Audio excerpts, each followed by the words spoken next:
The Secret Garden, Chapter 8, Part 2 of Chapter 8. And when she paused for breath, they heard a clumping sound as if someone wearing thick, clumsy boots were walking through the long corridors outside the room. All at once the door opened, and Martha appeared. "Dickon and his creatures have come," she announced. Dickon came in, smiling his nicest white smile. A newborn lamb was in his arms, and a little red fox trotted by his side. A squirrel sat on his left shoulder, and a crow on his right, and the head and paws of a second squirrel were peeping out of his coat pocket. Colin sat up slowly and stared and stared. In spite of all he had heard, he had not in the least understood what this boy would be like, and that his creatures would seem almost to be a part of himself. Colin had never talked to a boy in his life, and he was so overwhelmed by his own pleasure and curiosity that he did not even think of speaking. But Dickon did not feel the least shy or awkward.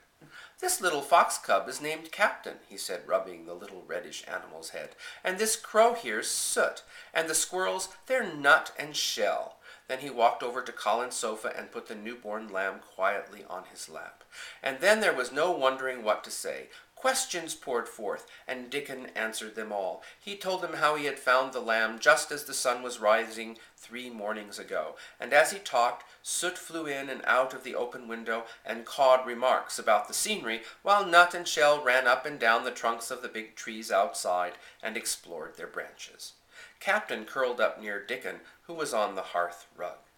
They looked at pictures and gardening books, and Dickon knew all the flowers by their country names and exactly which ones were already growing in the secret garden. "I'm going to see them," cried Colin. "I am going to see them." "Aye, that thou must," said Dickon, "and thou mustn't lose no time about it." But they were obliged to wait more than a week, because first there came some very windy days, and then Colin was threatened with a cold. Almost every day Dickon came in to talk about what was happening on the moor and in the garden. Most absorbing, however, were the preparations to be made before Colin could be transported in secrecy to the garden. As each day passed, Colin had become more and more fixed in his feeling that the mystery surrounding the garden was one of its greatest charms. Nothing must spoil that. No one must ever suspect that they had a secret. No one must see the wheelchair and Dickon and Mary after they turned a certain corner of the shrubbery and entered the walk outside the ivied walls. One day Colin sent for Mr. Roach, the head gardener. "Oh, you are Roach, are you?" said Colin grandly. "I sent for you to give you some very important orders." "Very good, sir," answered Roach, staring in amazement. The young master was neither in bed nor on his sofa. He was sitting in an armchair, and a young lamb was standing by him, shaking its tail as Dickon knelt and gave it milk from its bottle. A squirrel was perched on Dickon's bent back, attentively nibbling a nut. The little girl from India was sitting on a big footstool, looking on. "I am going out in my chair this afternoon," said Colin. "If the fresh air agrees with me, I may go out every day. When I go, none of the gardeners are to be anywhere near the long walk by the garden walls. I shall go out at about 2 o'clock, and everyone must keep away until I send word that they may go back to their work." "Very good, sir. You have my permission to go, Roach," Colin said, waving his hand. "But remember, this is very important." "Caw, caw," remarked the crow hoarsely, but not impolitely. "It's all safe now," said Colin, smiling, after the gardener had left, "and this afternoon I shall see it. This afternoon I shall be in it." A little before 2 o'clock, the strongest footman in the house carried Colin downstairs and outside and put him in his wheelchair, near which Dickon waited. As Dickon pushed the chair along, Mary walked beside it, and Colin leaned back and lifted his face to the sky. The wind swept in soft big breaths down from the moor, and was strange with a wild, clear, scented sweetness. Colin kept lifting his thin chest to draw it in.